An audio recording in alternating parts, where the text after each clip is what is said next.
Powered by the Montana Television Network. This is the 5:30 News on Q2, Montana's news leader.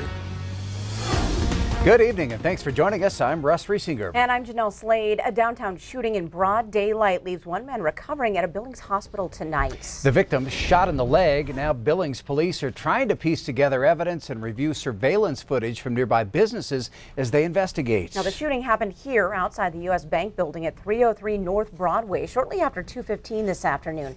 Police say the man then ran and landed in the snow at the corner of 27th Street and 2nd Avenue North. All this as witnesses walking down the street watch the events unfold. Q2's Andrea Lutz is standing by live in the newsroom to tell us what police are saying. Andrea.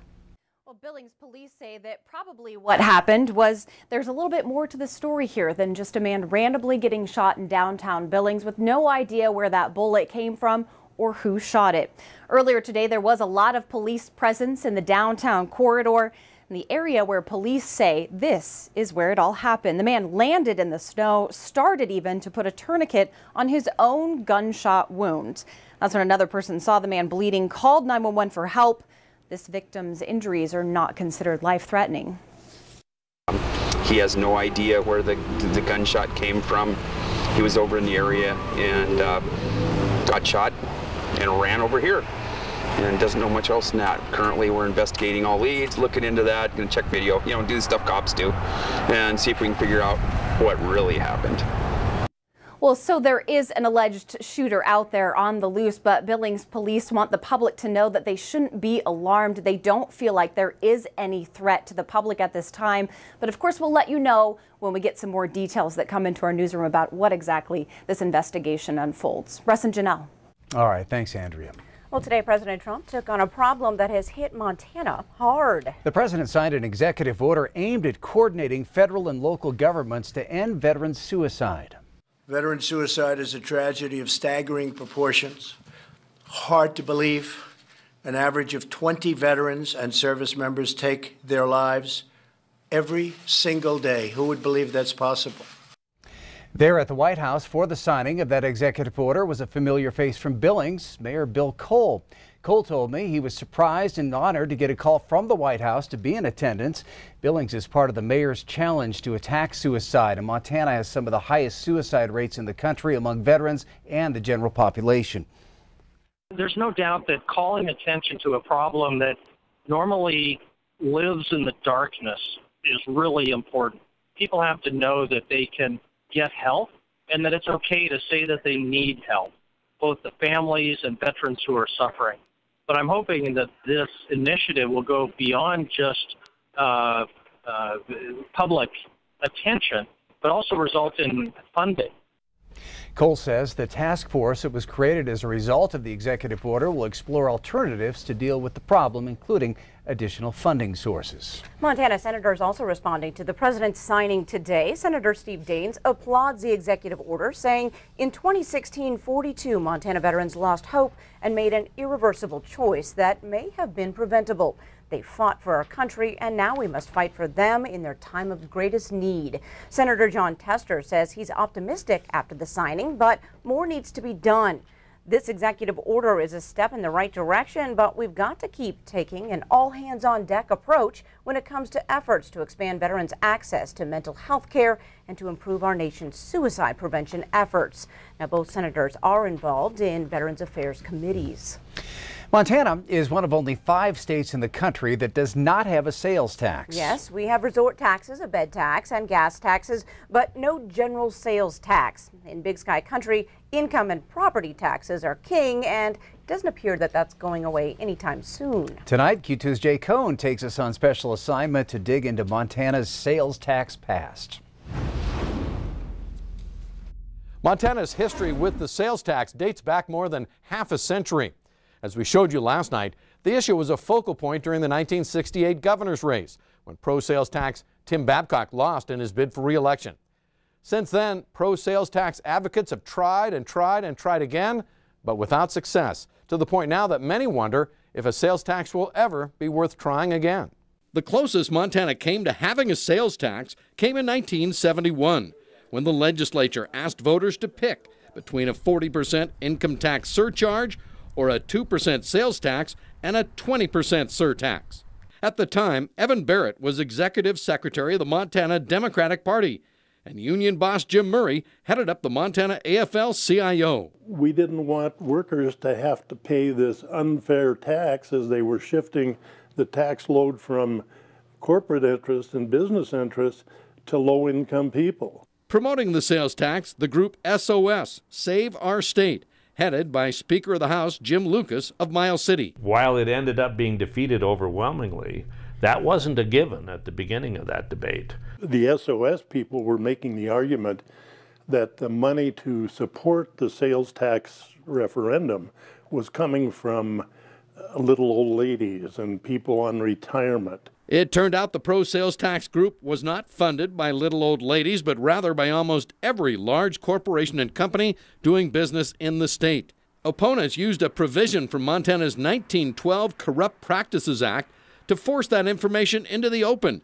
It came on the eve of the big vote. This was a dark money before we had ever described it like we do today, but all the essence of dark money was in that battle in '71, and that battle is still in the forefront today, and Montana, by the way, nationally, is in the forefront of that battle because of that 1912 Corrupt Practices Act. So when it was disclosed that this was, that the whole thing was being paid for by the major corporations, that just changed the dynamics of that whole debate completely. Voters promptly defeated the sales tax by a decisive 3-to-1 margin, rendering the issue politically untouchable for the next 2 decades. Fast forward to 1989. Republican Governor Stan Stevens proposes a 4% sales tax to help erase a budget shortfall. He even got the state's largest teachers union to support it. House Bill 747 provides the necessary property tax reform that this state has long demanded, and it provides the necessary revenue that we need to fund our public schools. I marvel at this great group called the ambassadors. Who elected the ambassadors, and who are they ambassadors for? I suggest to you they're ambassadors of greed, not the public.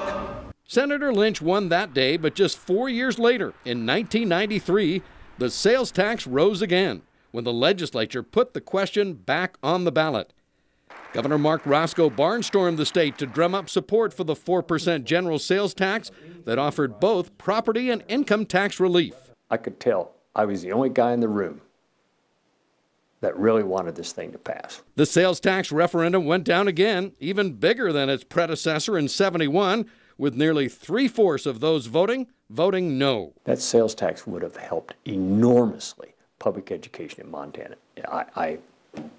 But we just gave away that moment. And I don't see that moment coming back. So the question today is, will a general sales tax ever become a part of the Montana tax landscape? In the world of politics, of course, we learn never to say never. And yes, believe it or not, there is a sales tax bill up for debate at this year's legislative session. On special assignment, I'm Jay Cohn reporting MTN News. All right. Thanks, Jay. And something tells me we haven't heard the last word about a sales tax in Montana. I think you're right. Now, turning to weather, Bob McGuire, we are taking a look at the other side of this cold. That's the above zero side. You know, for the last few days, I've been coming to you guys and giving you bad news. Yes. Tonight, it is good news for a change. Let me show you. We're going to start out kind of bad. 8 below zero was our temperature this morning, but that was not a record. That was 16 below was our record. So let me show you what has happened. We've had 3 other records, though. You can see at Helena, Ennis, and Dillon, all new record low temperatures, and even Bozeman. Look at Bozeman, 33 below zero this morning, all out in the west, not here. That's the good news. Now, tonight we'll wind up with a temperature about maybe 7 degrees above zero for a change. It's going to be cold. It's still going to be cold up by half. It's going to be 13 below zero, but now comes to what I call the 30-something part of our forecast. We get back up to the 30s on Thursday. We keep them all the way through the weekend and on into Monday. Just have to deal with tomorrow. We get into 19 with a slight chance for snow, but after that, here comes the good stuff. We'll have more on that in a few more minutes. All right, thanks so much, Bob. A Helena landlord is reeling after the heat was turned off in an evicted tenant's apartment, causing thousands of dollars in damages. Take a look at this. Today, William Semenza learned water was flowing out of one of his rental property units. Semenza tells MTN he had to bust down the door to get inside. Now, he found the heat manually turned off inside the apartment and the pipes had burst. The refrigerator and oven were even covered in ice. Water flowed into the living room and the crawl space. Semenza says he's still getting a grasp on the full extent of the damages, but he's worried about potential structural damage now. Other damage to the apartment includes several holes in doors and damage to the walls. Semenza says he's taking legal action against the previous tenants. Well, frozen pipes also plaguing Billings residents and city streets recently. Now, there's something about this warm-up after the prolonged cold that has to do with that. Q2's Mitch Laggy is standing by now to explain. Mitch. That's right, guys. In fact, your pipes are most vulnerable during the warm-up after a long cold spell. I talked with a local plumber today to explain why that is. I learned that burst pipes are caused by cold air reaching your pipes and then freezing the water within them. That water then expands and causes a break in the pipe. And when the ice in that pipe thaws, water starts to rush out, and you may not even know it. Most commonly, pipes that are closer to the exterior walls of your home have a higher likelihood of freezing.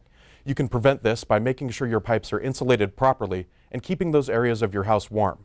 Mark Riley, owner of Benjamin Franklin Plumbing, says it's better to be safe than sorry.